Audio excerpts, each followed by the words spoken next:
Bonjour à tous les amis, aujourd'hui on se retrouve pour parler de la nouvelle application Uvo Connect. Donc pour les différencier rapidement, on en a une qui a un petit logo blanc et la nouvelle application a un logo rouge. On a quelques nouvelles fonctionnalités assez sympas, la personnalisation de l'application qui est plutôt sympa. Allez c'est parti, on y va!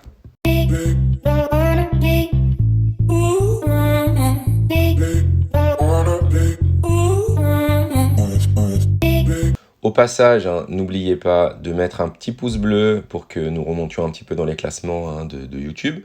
Et puis aussi, si vous voulez suivre l'actualité et ne rien louper, il faut cliquer sur s'abonner et sur la petite cloche de notification. Alors, on se retrouve maintenant sur le site de Kia. Et donc, voilà, on a l'Uvo Connect, qui est en fait un système pour entrer dans le futur, comme ils disent, où nous allons pouvoir avoir accès à des informations sur le véhicule.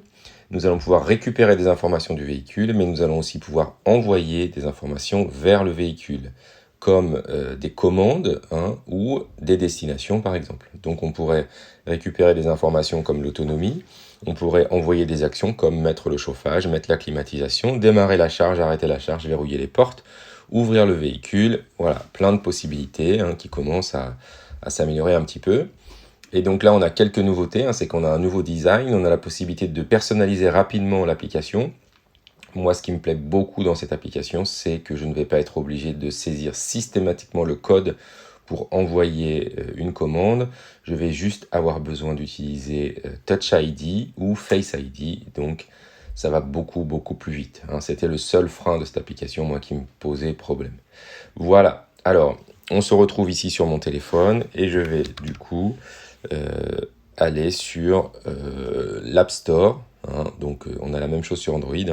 Et donc du coup, je tapais Uvo Connect. Donc là, on a les deux applications. Donc on a l'application qui est en bas, en blanc, qui a Uvo, qui est celle que j'avais déjà.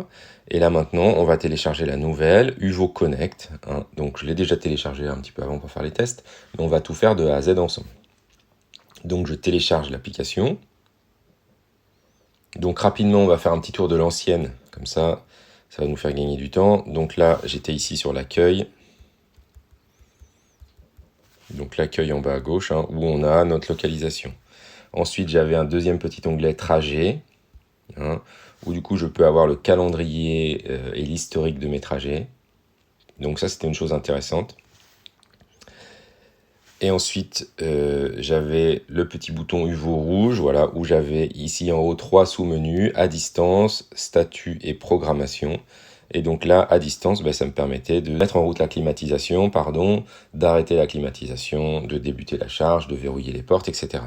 Et dans la partie statut, du coup, je pouvais récupérer les informations pour savoir si j'avais bien fermé les portes, notamment, et pour savoir si éventuellement il y avait quelque chose d'activé. Alors petite chose intéressante aussi tout en bas, savoir si le niveau de la batterie, des accessoires, pas la batterie de la voiture mais la batterie pour pouvoir avoir tout qui s'allume, l'autoradio, tout ça, et éventuellement mettre en route la voiture, eh bien ça c'est assez important, eh bien ça, on avait le statut de la batterie, donc ici normal tout en bas. Et on avait possibilité de programmer la charge directement ici. Donc on pouvait retrouver sur le menu statut après là, un peu la même chose, et systématiquement on avait cette demande de code là, qui était assez fastidieuse je dirais. Et donc à chaque fois qu'on faisait un échange entre la voiture et l'application, il fallait rentrer ce code. Voilà. Donc maintenant on va aller vers la nouvelle application, ça y est elle est installée, je vais faire ouvrir. Et donc la première étape, c'est d'autoriser ici les notifications, ça c'est évident. Et donc ici, voilà, il va falloir vous connecter. Alors pour ceux qui avaient déjà la première application, il va falloir utiliser le même login et le même mot de passe qui correspond, si vous avez la dernière version rose-violette là, à l'adresse mail et au mot de passe que vous avez utilisé dans votre profil. D'accord ? Donc je vais mettre Uvo Account. Voilà. Et du coup, je vais saisir mes informations directement ici. On se retrouve juste après. Maintenant que j'ai saisi les informations, il me demande de créer un nouveau compte, etc.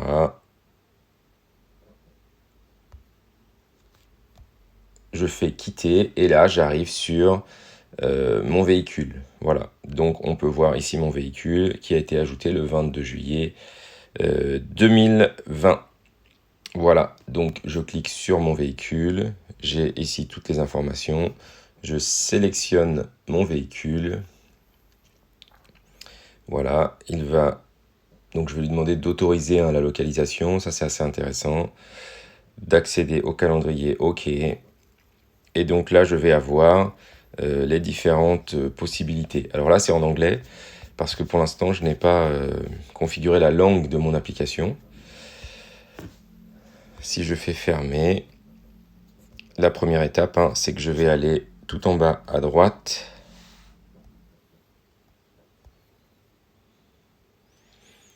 Je vais aller dans App Setting et là dans la langue, je vais enlever l'anglais et je vais mettre français. Voilà. Et donc voilà les différentes possibilités qu'on a et qui vous accueillent dès l'ouverture de l'application. La possibilité de personnaliser les icônes. Donc ça c'est plutôt sympa puisqu'en fonction des fonctionnalités que vous utilisez le plus, vous allez pouvoir un petit peu aménager ça comme vous voulez.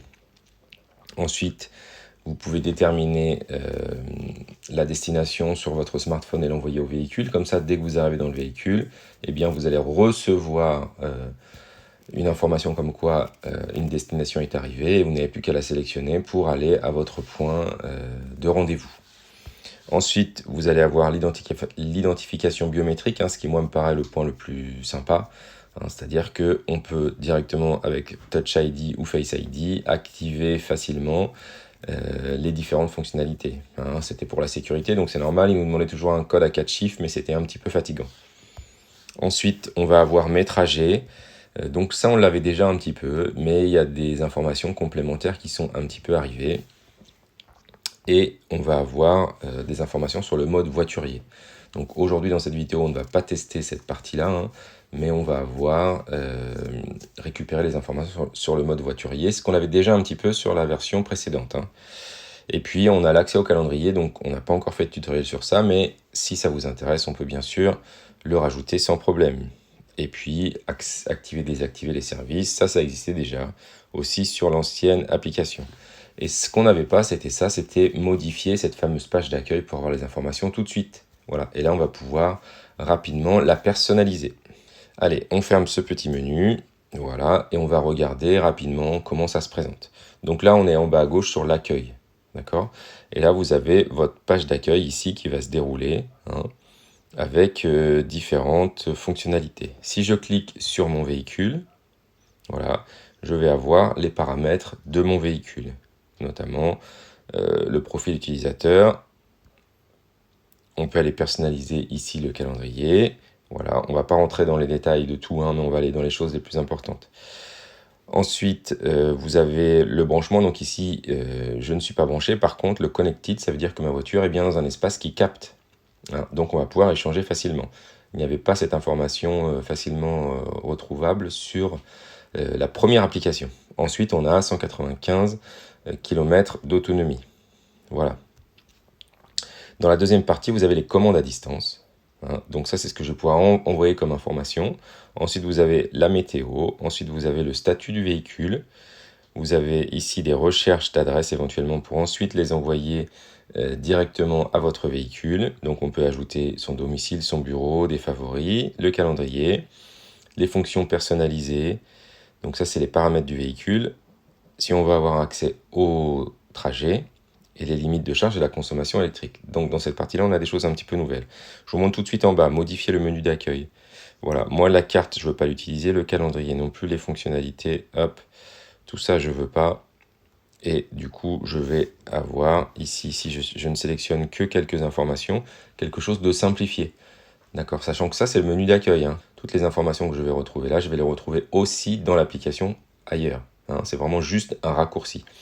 Voilà, donc voilà un petit peu les informations qu'on peut avoir. Donc ici, dans commande à distance, là, je vais pouvoir modifier un petit peu tout ça. Donc ça, c'est une chose intéressante.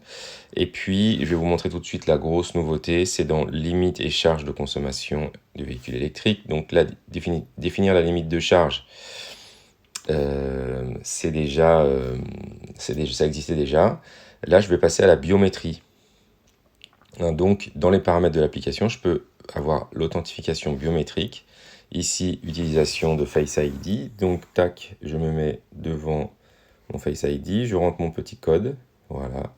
Et donc maintenant c'est bon. À partir du moment où je vais avoir besoin d'utiliser l'authentification, eh bien je ne vais pas avoir besoin de saisir mon code, hein. Soit je vais mettre mon petit doigt, soit je vais du coup utiliser le Face ID. Donc je vais aller dans limite de charge et consommation électrique, et alors là c'est là où c'est nouveau. Vous avez ici sur la partie haute la consommation électrique du dernier trajet, de la dernière journée plus précisément.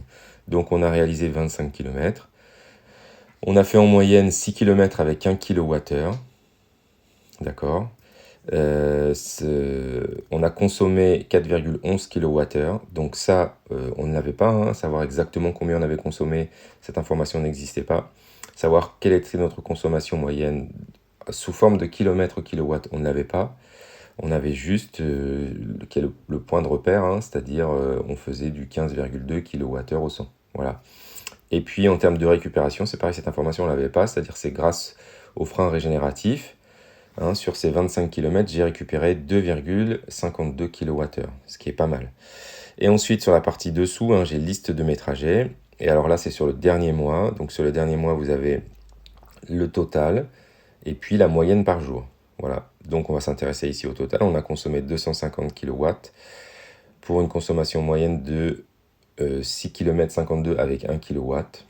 Et puis nous avons parcouru 1637 km. Voilà, ce qui est aussi très intéressant là, puisqu'on n'en avait vraiment aucune idée, c'est qu'on a récupéré 113,58 kWh. Voilà. Ce qui me paraît beaucoup quand même, hein. C'est quand même très très impressionnant, la régénération de la batterie. Et puis dessous on a des petits graphiques en fonction de la consommation par jour ou de la distance parcourue. Voilà. Donc vous voyez là au mois de juin on a eu un gros pic là. Donc la vidéo est en train d'être préparée mais c'est un petit peu long. Mais voilà un petit peu les nouvelles informations qu'on a et qui sont intéressantes. Et puis on a le détail, alors ça on pouvait déjà le retrouver dans la voiture, mais c'était un peu compliqué. Donc on a 74% qui ont été utilisés sur le dernier trajet, hein, par la conduite, 24% par les appareils électroniques et 2% par la climatisation. Voilà, donc c'est un trajet un petit peu court, donc peut-être que c'est pas vraiment intéressant comme statistique, il faudrait avoir des trajets un petit peu plus longs pour que ce soit plus pertinent.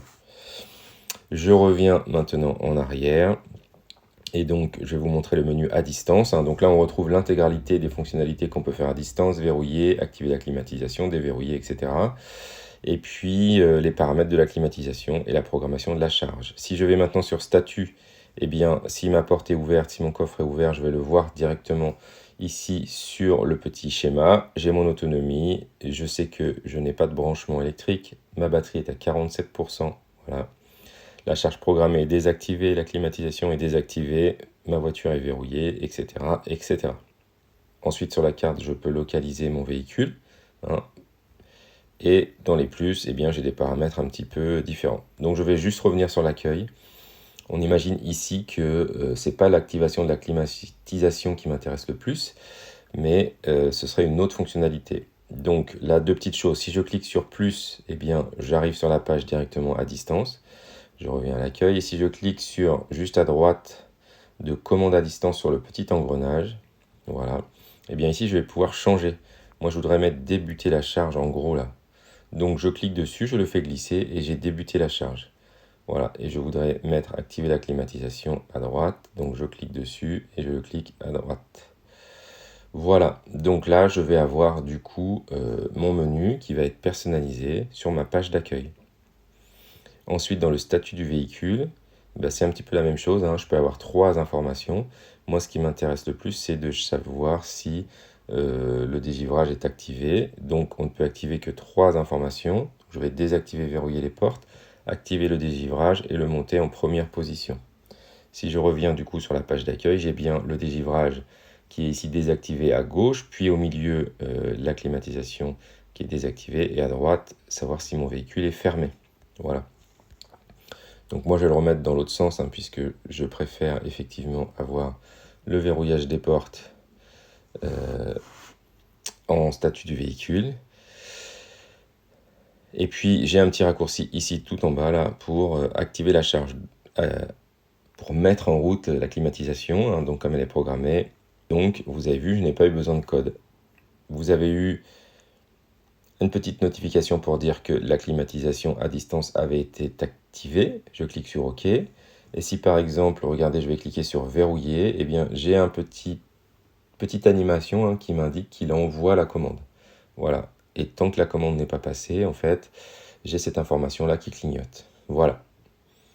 On a bien la commande qui a été envoyée et donc je clique sur OK. Donc, voilà l'interface de notre nouvelle application, que je trouve moi plutôt sympa. Maintenant, la question que j'ai eue et que j'ai vue, c'est je prends l'ancienne application. Donc, si je retourne ici dans mon statut, j'ai activé la clim. Alors là, je suis obligé de taper mon fameux code. Mais du coup, j'ai activé la clim. Voilà, et donc on peut retrouver la clim activée, voilà, à 24 degrés. Et donc on peut faire fonctionner tranquillement les deux applications en même temps, et ça ne pose aucun problème. Voilà en ce qui concerne cette nouvelle application. Hop, je reviens dessus. Je trouve qu'elle est vraiment très très pratique. Alors même sur le site de Kia, elle n'est pas fonctionnelle, enfin en tout cas elle n'est pas mise en avant.